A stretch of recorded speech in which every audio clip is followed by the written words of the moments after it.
Bismillahirrahmanirrahim.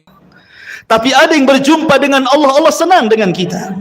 Ada orang yang berjumpa dengan Allah, Allah benci dengan kita. Man ahabba liqa Allah, ahabballahu liqa'ah. Wa man kariha liqa Allah, karihallahu liqa'ah. Siapa yang cinta berjumpa dengan Allah, Allah suka berjumpa dengan kita. Siapa yang benci berjumpa dengan Allah, Allah pun benci dengan kita. Begitulah hidup manusia. Wa hadainahu najdain, kami pilih dua jalan. Ini jalan ke sorga, sudah dijelaskan jalannya. Ini jalan ke neraka, sudah dijelaskan jalannya. Tidak ada satupun jalan, baik ke sorga atau ke neraka, semua sudah dijelaskan. Tidak ada. Wa mayatiru ta'irun fil hawa. Tidak ada satupun burung yang mengepakkan sayapnya di langit, kata Rasul, kecuali sudah dijelaskan ilmunya. Artinya, apapun yang mendekatkan diri ke sorga sudah dijelaskan. Apapun yang bisa menjauhkan dari neraka sudah jelaskan. Sehingga tidak ada alasan Anda tidak bisa berhujah lagi di hadapan Allah Subhanahu wa ta'ala. Karena semua sudah diberikan fasilitasnya. Allah Subhanahu wa ta'ala hanya minta kepada kita bersyukur. Ingat 5 kaidah. Al-ijad, al-i'dad, al-imdad, kemudian al-irsyad, al-is'ad. Pertama, ijad. Allah menciptakan langit dan bumi. Untuk siapa? Untuk kita. Ya. Allah ciptakan langit dan bumi itu untuk kita loh. Lihat matahari di langit. Untuk siapa? Untuk kita. Kalau nggak ada matahari, ibu-ibu nggak bisa jemur pakaian. Kan itu ya. Mungkin kalau nggak ada matahari, PLN sibuk tuh. Karena harus menerangi bumi 24 jam. Mungkin antum tiap bulan mungkin gerutu-gerutu. Mahal kali listrik ini. Padahal sekarang listrik cuma setengah hari saja kan. Malam saja. Itu saja kalau naik udah demo tuh. Gimana kalau nggak ada matahari? Iya kan? Bulan. Untuk siapa? Untuk kita. Ya. Kita bisa mengambil keindahan bulan, bintang-bintang, macam-macam. Apalagi bumi, itu disebut ijad. Allah siapkan tuh langit dan bumi untuk manusia. Kemudian yang kedua, al-i'dad. Setelah Allah ciptakan, Allah persiapkan fasilitasnya. Allah ciptakan lautan dengan berbagai macam jenis ikan-ikannya. Entah berapa jumlah ikan kita tidak tahu, dengan berbagai macam warnanya. Siapa yang ngecat ikan satu-satu? Sudah terwarnai semuanya kan? Nggak ada orang yang sanggup ngecat ikan satu lautan itu. Ada yang merah, ada yang hijau, ada yang macam-macam kan warna itu. Kalau bukan karena Allah. Allah ciptakan hutan dan berbagai macam tumbuh-tumbuhan dan buah-buahannya. Allah ciptakan kebun sawah dan Allah ciptakan berbagai macam biji-bijiannya. Allah ciptakan semuanya. Allah persiapkan fasilitasnya. Kemudian yang ketiga, al-imdad. Allah perbanyak. Satu pohon mangga, buahnya mungkin ada 100-200 mangga. Dari 300 atau 400 mangga yang di satu pohon itu kan semua ada bijinya tuh. Kalau seandainya dari 100 buah mangga di satu pokok mangga ini, bijinya ditanam semuanya, dari satu tumbuh 200. Ya kan? Bahkan ada satu buah itu bijinya ratusan tuh. Seperti buah apa tuh? Yang ratusan itu. Delima kan coba. Satu pohon delima nih, buahnya kan banyak. Ini satu buah saja kalau tertanam semua bijinya, tumbuh macam-macam delima. Itu artinya Allah tidak putus pohon sampai di situ. Ada generasi pohon yang jauh lebih banyak lagi dari turunannya. Itu namanya al-imdad. Allah tidak akan putus nikmatnya. Ikan, satu ikan lahir anaknya ratusan ikan. Dari ratusan ikan lahir lagi ribuan ikan. Nggak akan terputus. Itu namanya imdad. Allah tidak akan memutus nikmat. Kemudian setelah itu yang keempat, al-irsyad. Allah arahkan manusia, mana ikan yang bisa dimakan, mana yang tidak. Mana buah yang bisa dimakan, mana yang tidak. Mana daun-daunan yang bisa dilalap, mana yang tidak. Mana yang bisa dijadikan obat, mana yang tidak. Mana yang mengenyangkan, mana yang tidak. Irsyad diarahkan, karena tidak semua bisa dimakan kan. Baru yang terakhir al-is'ad, manusia dapat mengambil faedahnya dengan makan ini jadi kenyang, makan itu jadi kenyang, minum ini jadi sehat, minum itu jadi hilang penyakit. Bahagia manusia. Allah itu sudah memberikan nikmat segalanya. Makanya Allah mengatakan fabi ayyi ala'i rabbikuma tukadziban. Nah, nikmat mana lagi yang akan kau dustakan? Nikmat mana lagi? Enggak ada ceritanya orang kelaparan kalau dia mau usaha. Orang tinggal datang ke sungai mancing dapat ikan dia. Sungai itu kan bukan milik orang. Lautan bukan milik orang. Bawa perahu nelayan tuh memanggil, ada tiketnya masuk lautan, nggak bisa, nggak ada. Mungkin di tengah lautan ada malaikat, kau bayar dulu baru kau. Nggak ada, ya kan? Anda tanam biji di sawah tuh, tinggal nunggu saja. Allah yang menghidupkan, bukan antum suruh niup-niup dia tumbuh. Kan gitu ya. Tumbuh sendiri, kita tawakal saja tuh. Padi tumbuh, jagung tumbuh, semua tumbuh kan gitu. Siapa yang menumbuhkan? Allah. Allah hanya minta satu. La in syakartum la azidannakum. Kalau kalian bersyukur, ku tambah. Dengan apa cara bersyukurnya? Kita disuruh untuk beribadah, itu saja. Disuruh untuk beribadah, itulah syukurnya. Makanya Allah mengatakan falyabudu rabb hadzal bait alladzi at'amahum min ju'in wa amanahum min khauf. Allah sudah berikan rasa kenyang dari rasa lapar. Allah sudah berikan rasa tenang dari rasa ketakutan. Allah hanya minta falyabudu rabb hadzal bait, sembah Rabb pemilik Ka'bah ini, Allah, itu saja. Tetapi ada manusia yang syukur, ada juga yang ingkar. Itulah manusia. Memang manusia diciptakan seperti itu. Ma'asyiral muslimin yang dimuliakan Allah Subhanahu wa taala. Allah Subhanahu wa taala tidak akan mengekalkan dunia. Dunia ini ada batas waktunya. Sejak zaman Adam alaihi salatu wassalam sampai diutusnya Nabi kita yang mulia alaihi salatu wassalam, artinya usia bumi itu semakin dekat dari kehancurannya. Karena Rasul yang mengatakan buistu ana was-sa'ah kahataini, diutusnya aku dengan tegaknya hari kiamat seperti ini. Rasul menegakkan syabbabah, telunjuk dengan jari tengah kemudian merapatkannya, artinya dekat sekali waktunya. Dan Allah Subhanahu wa taala Maha Adil. Allah tidak langsung sekonyong-konyong mendatangkan kiamat, tidak.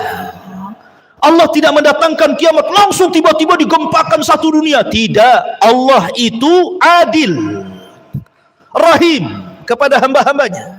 Diberikan kesempatan untuk taubat, diberikan kesempatan untuk masuk surga dengan dikirim tanda-tanda kiamat kecil. Dan 90% lebih tanda-tanda kiamat kecil itu hampir semua sudah terjadi dan kita bisa saksikan setiap hari ada. Hanya mungkin 10% saja yang belum terjadi. Ya kurang lebih seperti itu. Artinya 90% sudah terjadi sejak zaman Nabi sampai hari ini. Karena tanda-tanda kiamat kecil itu ada yang terjadi di zaman Nabi dan tidak akan terulang. Seperti terbelahnya bulan, itu di zaman Nabi saja, nggak mungkin terulang lagi. Ya. Kemudian diutusnya Rasul dan meninggalnya Nabi sekali saja, nggak mungkin Nabi dihidupkan lagi. Tapi ada tanda-tanda yang terus dari zaman Nabi sampai hari ini akan terulang, seperti perzinahan, minum khamr, perjudian, dan begitu seterusnya. Tapi ada tanda-tanda kiamat kecil yang belum terjadi dan pasti terjadi. Dan ada tanda-tanda kiamat kecil yang diselipkan di antara tanda-tanda kiamat besar. Apabila semua tanda-tanda kiamat kecil, ikhwan, sudah ada, sudah terjadi, maka Allah Subhanahu wa taala akan kirim tanda-tanda alamatus sa'atil kubra, tanda-tanda kiamat besar. Muqaddimahnya dengan khurujul Mahdi, keluarnya Imam Mahdi. Kemudian setelah itu khurujud Dajjal, keluar Dajjal. Dajjal ini akan keluar selama 40 hari. Satu hari sama dengan setahun, hari kedua sama dengan sebulan, hari ketiga sama dengan sepekan, dan hari keempat sama dengan hari-hari waktu yang kita lalui. Sampai sahabat bertanya Rasul, yang satu hari bagikan satu tahun, cemana solatnya? Maka Rasul mengatakan, solatlah dengan cara mengira-ngira waktu. Oh, kalau dari asar ke maghrib sekian jam, berarti masuk waktu maghrib. Dari maghrib ke isya, cuma 2 jam, berarti masuk waktu isya. Karena 1 tahun lama, ikhwan.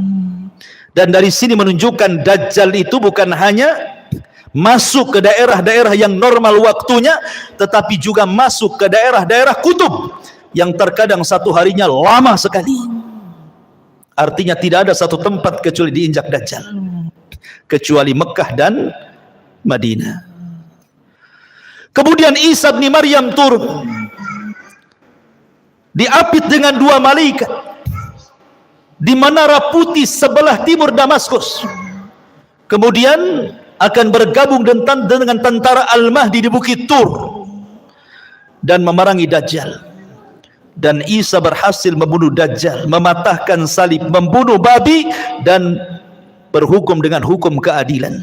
Banyak orang masuk Islam sebelum wafatnya Isa bin Maryam.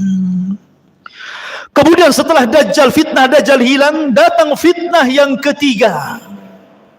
Tanda-tanda kiamat besar, khuruju Ya'juj wa Ma'juj. Keluar Ya'juj dan juga Ma'juj. 2 kabilah besar, turunan Yafis ibn Nuh, yang dahulu pernah dibenteng oleh Dzulqarnain. Tiba-tiba kemudian gerbangnya pecah. Mereka pun keluar min kulli hadabin yansilun, bagaikan bah air yang terjun dari ketinggian saking banyaknya. Sehingga ketika rombongan yang pertama keluar melintasi danau Tiberias, mereka pun minum dari danau itu. Kemudian rombongan yang terakhir bingung karena airnya habis diminum Ya'juj wa Ma'juj. Kata yang terakhir, tadi barusan ada air, kemana air itu?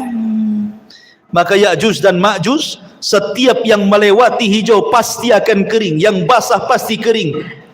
Fitnahnya luar biasa. Dia akan membunuh ras di luar kelompoknya. Dan jumlah mereka satu dari kita 999 dari mereka. Makanya Rasul mengatakan, kau tidak bisa menghadapinya. Maka Allah mengatakan, ya Isa, selamatkan orang-orang yang selamat sembunyi di Bukit Tur, karena engkau tidak bisa memeranginya. Akhirnya kemudian Ya'juj wa Ma'juj merusak di permukaan bumi, membunuh orang di luarasnya. Akhirnya dia sombong, kemudian mengatakan, qatalna man fil ardi sanaqtuluhu man fis sama, katanya. Aku sudah bunuh semua orang yang ada di bumi, sekarang yang di langit ku bunuh, katanya. Saking sombongnya. Akhirnya panahnya diarahkan ke langit, tombaknya diarahkan ke langit. Maka Allah mengatakan, wa makaru makran wa makarna makran wallahu khairul makirin. Mereka hendak membuat makar, Allah juga punya makar, dan sebaik-baik makarlah makar Allah. Allah sengaja panah itu disedot sampai ke awan, dibalikkan dengan ujung-ujungnya ada darah, seolah-olah mereka sudah membunuh makhluk yang di langit. Makin sombong mereka. Dan mereka mengatakan, sudah tidak ada makhluk kecuali sudah kubunuh semua, kata Ya'juj dan Ma'juj. Maka Isa berdoa agar Allah membinasakan mereka. Dikirimlah naghaf, ulat-ulat kecil, kemudian menggigit tengkuknya, satu mati, semua mati. Tidak ada sejengkal di bumi kecuali ada bangkainya. Bagaimana cara membersihkannya? Isa berdoa agar Allah membersihkan bangkai Ya'juj dan Ma'juj. Dikirimnya burung-burung sebesar unta, mengambil bangkai itu, entah dibuang, entah berantah ke laut mana. Akhirnya bumi bersih, kemudian Allah hujani sehingga bumi semakin bersih, dan Allah berikan keberkahan bumi sebagaimana awal penciptaan bumi sampai buah delima. Saking besarnya, orang bisa masuk 10 bahkan 20 orang ke cangkangnya. Segede apa tuh delimanya? Berarti kalau makan durian, gede kali durian tuh. Ya kan, satu buah durian 20 orang udah kenyang, ke kulitnya aja masuk orang tuh. Allah berkahi itu. Kemudian Isa pun diwafatkan. maka berlalulah 3 tanda kiamat besar. Khurujud Dajjal, nuzulu Isa, khuruju Ya'juj wa Ma'juj. Kemudian datang tanda-tanda alamat besar. Apa itu? Keluar dukhan, asap yang tebal dari langit, yang tidak jadi pada Ramadan kemarin. Ini dukhan. Dukhan ini alamat tanda kiamat besar. Dan itu tanda-tanda langit, bukan tanda-tanda bumi. Dukhan itu datang dari langit. Bukan karena orang bakar hutan kemudian asapnya naik ke langit jadi dukhan. Memang sudah ada asap di langit tebal hitam. Siapapun yang menghirupnya, kalau dia seorang mukmin paling tinggi bersin, sudah sakit kepala, demam. Tetapi kalau yang menghirupnya orang kafir, munafik, pelaku dosa besar, maka mereka akan merasakan kesakitan yang luar biasa, mengeluarkan darah dari telinga, hidung dan matanya, saking sakitnya. Akhirnya mereka berdoa, Allahumma kshif annal adzab, ya Allah tolong hilangkan azab ini, kami akan bertobat. Akhirnya Allah pun hilangkan. Bertobat? Tidak juga bertobat. Ketika mereka tidak mau juga kunjung bertobat, yang beriman tetap dengan keimanannya, yang kafir tetap dengan kekafirannya, yang fasik tetap dengan kefasikannya, apa yang terjadi? Allah subhanahu wa ta'ala takdirkan tiba-tiba matahari terbit dari arah barat. Ketika manusia tertidur pulas di malam hari, kemudian terbangun di pagi hari. Biasa orang-orang yang beriman, mereka bangun subuh, kemudian mereka ke masjid, kemudian mereka sholat subuh. Coba tenangkan anak-anaknya di belakang itu. Ya. Ketika kemudian orang-orang yang beriman bangun di waktu subuh, biasa mereka bangun kemudian sholat subuh. Tetapi orang-orang kafir, fasik, munafik masih terlelap tidur. Sampai waktu sudah pagi, harusnya matahari terbit, matahari tak kunjung terbit. Ditunggu sampai waktu zuhur, tidak terbit juga. Ditunggu sampai waktu asar, tidak terbit juga. Harusnya ketika matahari terbenam, tiba-tiba muncul. Harusnya matahari itu terbenam, tiba-tiba muncul. Inilah yang disebut dengan keluarnya matahari dari arah barat itu. Dan itu terjadi 3 hari berturut-turut. Semua manusia menangis, semua manusia menyesal. Orang-orang yang menyembah berhala, dibuang berhalanya. Apa manfaat membuang berhala? Ustadz sudah resign, tidak jadi ustadz lagi, karena percuma berdakwah. Tobat sudah ditutup, karena pintu tobat itu akan diterima di 2 waktu. Pertama, nyawa belum sampai di tenggorokan. Yang kedua, matahari sudah belum terbit dari arah barat. Kalau sudah nyawa di tenggorokan, matahari terbit dari arah barat, maka Allah mengatakan, la yanfa'u imanukum, tidak akan bermanfaat iman kalian. Tidak akan bermanfaat iman kalian. Lalu apa gunanya bertobat? Maka kemudian setelah 3 hari, Allah munculkan dabatun minal ar, binatang yang muncul dari perut bumi bisa bicara. Dalam hadis yang lemah, ada yang mengatakan kisah Israiliyat, tangan kanannya memegang stempel Nabi Sulaiman dan tangan kirinya membawa tongkat Nabi Musa. Setiap berjumpa dengan orang mukmin distempel dahinya, bercahaya mukanya. Setiap berjumpa dengan orang kafir dipukul dengan tangan kiri dengan tongkat Musa, gosong semua wajahnya. Dari situ hilang nama, yang ada hanya kalimat mukmin dan kafir. Dan tidak tersinggung kalau ada orang dikatakan mau kemana min, mau ke pasar fir, nggak tersinggung. Kalau sekarang tersinggung. Orang kafir kita kafirkan saja, orang Islam tersinggung. Jangan dibilang kafir, bilang non muslim katanya. Kan itu ya. Nanti di akhir zaman loh, orang mukmin mengkafir-kafirkan orang kafir, gak tersinggung. Kenapa pula orang sekarang tersinggung? Gitu kan aneh gitu ya. Kafir itu ada bahasanya dalam Quran, lam yakunil ladzina kafaru. Siapa kafaru? Min ahlil kitab, orang Yahudi dan Nasrani. Kalau Allah katakan Yahudi kafir, kita katakan kafir. Kalau katakan Nasrani kafir, kita katakan kafir. Harus dikatakan apa lagi? Allah yang mengatakannya, kita kan hanya mengikuti apa yang Allah katakan. Kecuali kalau Allah tidak kafirkan, Anda kafirkan, nah itu jangan. Kok Anda ini masuk ke khawarij namanya, mengkafir-kafirkan yang bukan orang kafir, akhirnya sampai mengebom sana sini jadinya. Itu manhaj takfir, tidak boleh. Ya. Maka setelah kemudian tidak ada satupun manusia kecuali stempel oleh dabatul ar ini, binatang yang melata yang bisa bicara ini. Binatang ini tidak membunuh, dia hanya menstempel-stempel saja. Kemudian binatang ini pergi entah berantah, hilang, karena ini tanda-tanda kiamat. Setelah itu kemudian muncul tanda-tanda yang keberapa? Yang ke-7. Pertama, Dajjal. Kedua, turunnya Isa. Ketiga, munculnya Ya'juj dan Ma'juj. Keempat, asap tebal dari langit Tuhan. Kelima, terbit matahari dari arah barat. Keenam, munculnya binatang yang melata yang keluar dari perut bumi dan bisa bicara dan menstempel manusia. Ketujuh, terjadi gempa besar dari arah timur, yang bukan hanya merobohkan satu desa, satu negara dirobohkan gara-gara gempa itu. Kemudian yang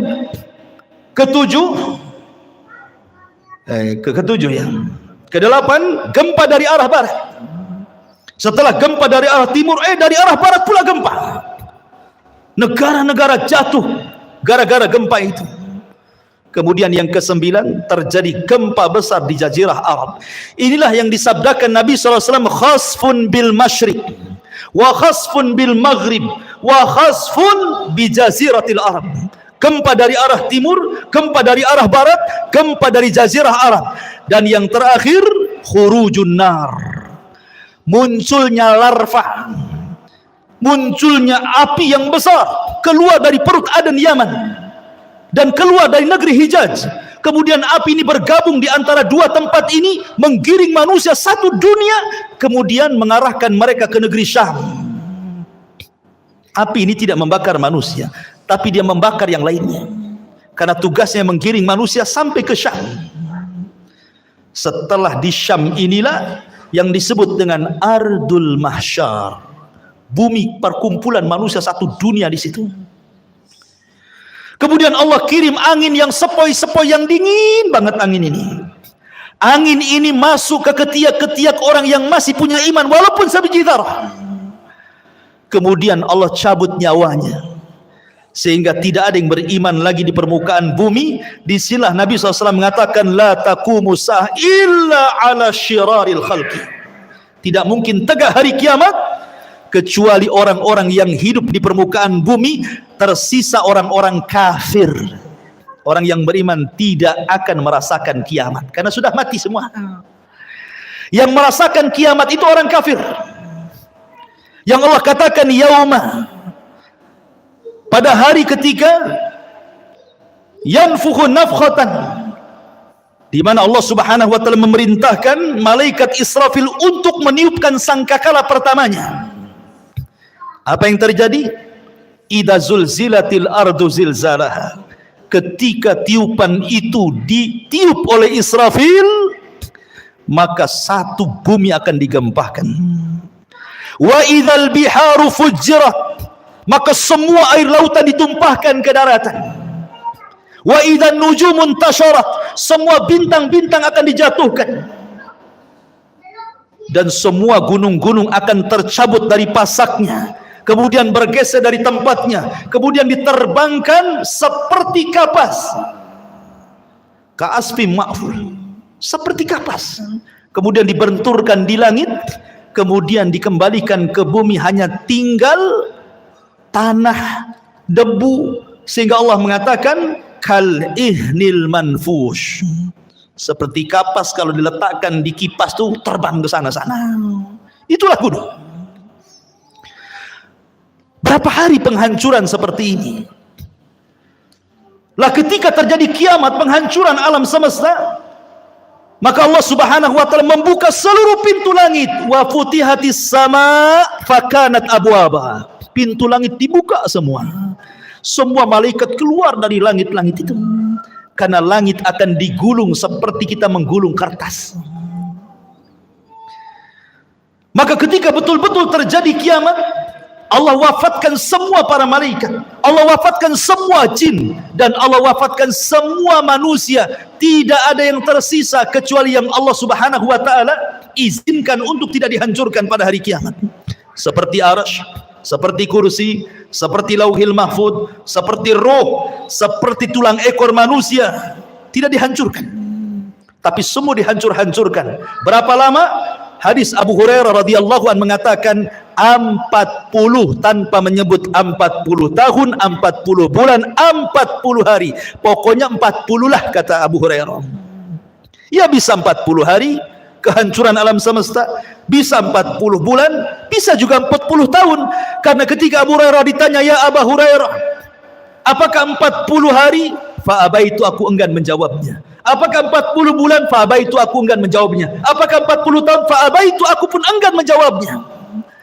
Pokoknya 40 lah kan itu. Itu antara tiupan sangkakala pertama ke tiupan sangkakala kedua. Hancur semua alam semesta ini. Hancur semuanya.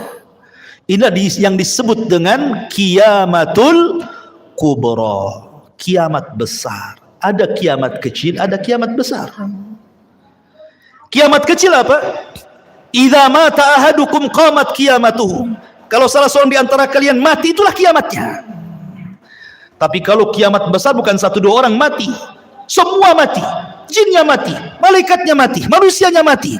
Yang meniup sangkakala pun mati. Malaikat maut pun mati. Malaikat maut aja ikut mati. Ketika malakul maut datang kepada Allah Azza wa Jalla, Allah mengatakan, man abqait, siapa yang kau sisakan, kau tidak cabut nyawanya? Kata malaikat maut, tinggal Jibril, Mikail, Israfil. Kata Allah, cabut semuanya. Maka Jibril dicabut nyawanya, Israfil dicabut, Mikail dicabut. Kemudian malakul maut datang kepada Allah, siapa lagi yang tersisa? Kata malakul maut, tidak ada ya Rabb illa abdukal fakir, kecuali hambamu yang fakir. Oh kalau gitu mati kamu, katanya. Mati juga dia. Ya. Maka ketika 40, di angka 40 terjadi kehancuran yang luar biasa itu, sudah tidak ada makhluk yang berakal lagi. Bumi sudah hancur, langit sudah hancur, semua sudah hancur. Apa yang terjadi? Allah subhanahu wa ta'ala berteriak, limanil mulkul yaum, limanil mulkul yaum. Kalian sudah tahu siapa yang berkuasa di alam semesta ini? Tidak ada yang menjawab. Enggak ada malaikat, enggak ada jin, enggak ada manusia, semua mati. Maka Allah jawab sendiri, lillahil wahidil qahar. Alam semesta ini pemiliknya hanya zat yang maha satu, yang maha perkasa, Allahu Azza wa Jal. Itulah yang difirmankan dalam surah Al-Fatihah, Maliki Yaumiddin. Itu makna Maliki Yaumiddin itu, raja pada hari pembalasan. Maka setelah kemudian Allah subhanahu wa ta'ala atur kembali alam semesta untuk menjadi alam akhirat. Maka bumi yang kita pijak hari ini, Allah katakan yauma tubaddalul ardu ghairal ardh. Pada hari di mana bumi Allah hancurkan, kemudian Allah ganti dengan bumi yang baru. Kata para ulama, bukan bumi ini hilang datang bumi baru, tidak. Bumi yang kita pijak ini pula bumi padang mahsyar, cuman bentuknya dirubah. Yang tadinya